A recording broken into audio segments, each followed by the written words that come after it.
Selamat datang di Story Fun 80.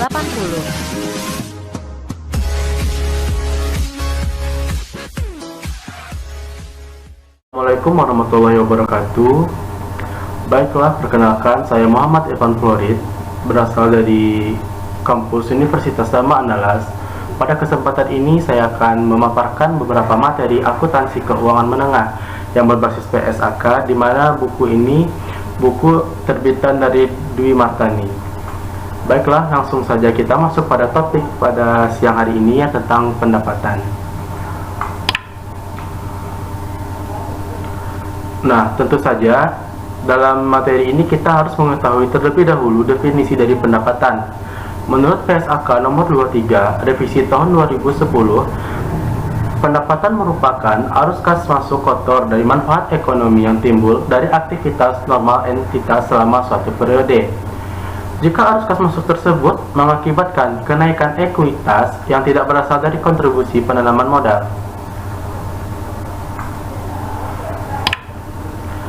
Nah, selanjutnya definisi dari penghasilan. Terkadang banyak yang menyamakan antara pendapatan dengan penghasilan. Nah, mari kita simak definisi dari penghasilan. Penghasilan itu sendiri merupakan kenaikan manfaat ekonomi selama suatu periode akuntansi dalam bentuk pemasukan atau penambahan aset atau penurunan liabilitas yang mengakibatkan kenaikan ekuitas yang berasal dari kontribusi penanaman modal. Selanjutnya, penghasilan. Menurut kerangka dasar penyusunan dan penyajian laporan keuangan atau KDP 2 LK, penghasilan itu berupa pendapatan, berupa keuntungan. Nah, pendapatan itu sendiri merupakan penghasilan berasal dari aktivitas normal dari suatu entitas dan merujuk kepada istilah yang berbeda, seperti penjualan, pendapatan, bunga, dividen, dan royalti. Sedangkan dari keuntungan sendiri memiliki definisi seperti mencerminkan pos lain yang memenuhi definisi penghasilan dan mungkin timbul atau mungkin tidak timbul dalam pelaksanaan aktivis perusahaan yang biasa. Keuntungan mencerminkan kenaikan manfaat ekonomi.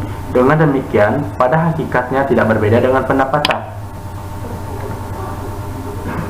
Nah, langsung saja kita masuk ke pengukuran dan pengakuan pendapatan. Pendapatan dapat diukur dengan nilai wajar atau imbalan yang diterima atau dapat diterima. Harga yang akan diterima untuk menjual suatu aset atau harga yang akan dibayar untuk mengalihkan suatu liabilitas dalam transaksi teratur antara pelaku pasar pada tanggal pengukuran. Nah, ini diatur oleh PSAK nomor 68, yaitu pengukuran nilai wajar. Nah, materi selanjutnya tentang pengakuan pendapatan. Pendapatan diakui jika besar kemungkinan bahwa manfaat ekonomikan akan mengalir ke dalam perusahaan dan nilai manfaat tersebut dapat diukur dengan andal. Nah, pengakuan pendapatan terdiri dari yang pertama, penjualan barang. Pada umumnya, pendapatan diakui pada saat penjualan, yaitu saat penyerahan barang. Yang kedua, pendapatan jasa.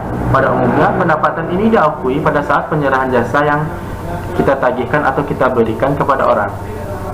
Selanjutnya, pendapatan yang berasal dari penggunaan aset. Umumnya pendapatan ini dapat diakui pada saat berlalunya waktu atau pada saat aset itu digunakan. Yang keempat, pendapatan berasal dari penjualan aset selain persediaan. Umumnya, pendapatan ini merupakan keuntungan dari pelepasan aset atau penjualan aset, diakui pada saat penjualan atau pertukaran.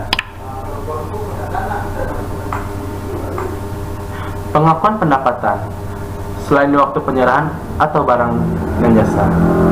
Pengakuan pendapatan sebelum penyerahan barang dan jasa. Pengakuan pendapatan pada saat barang atau jasa selesai sebelum diserahkan kepada pembeli.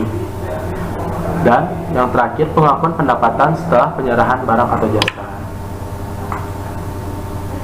Pendapatan penjualan barang.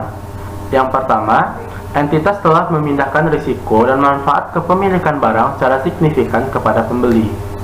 Yang kedua, entitas tidak lagi melanjutkan pengelolaan yang terkait dengan kepemilikan barang tersebut atau sudah tidak lagi memiliki kendali kontrol yang efektif sehingga barang yang jasa itu lepas kendali terhadap barang yang dijual.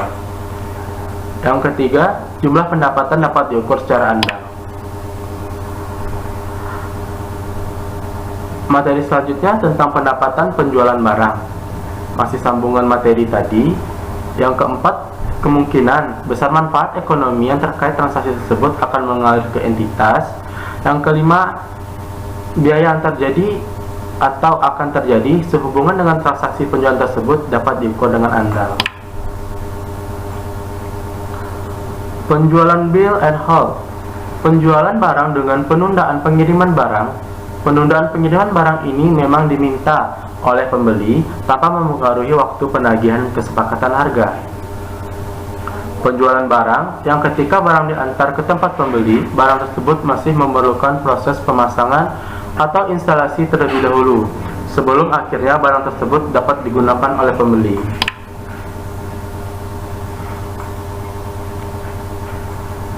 Nah, selanjutnya kita masuk kepada materi penjualan dengan pembayaran di muka, yaitu pembayaran yang diterima di muka sebelum barang diserahkan tidak dapat diakui sebagai pendapatan. Mengapa? Penerima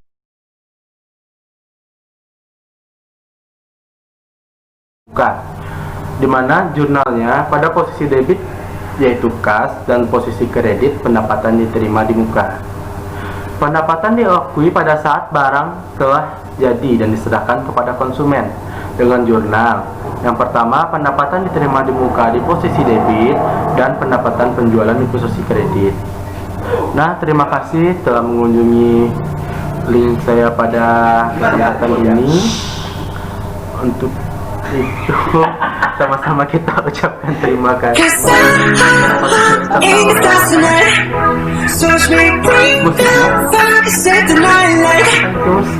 Terima kasih.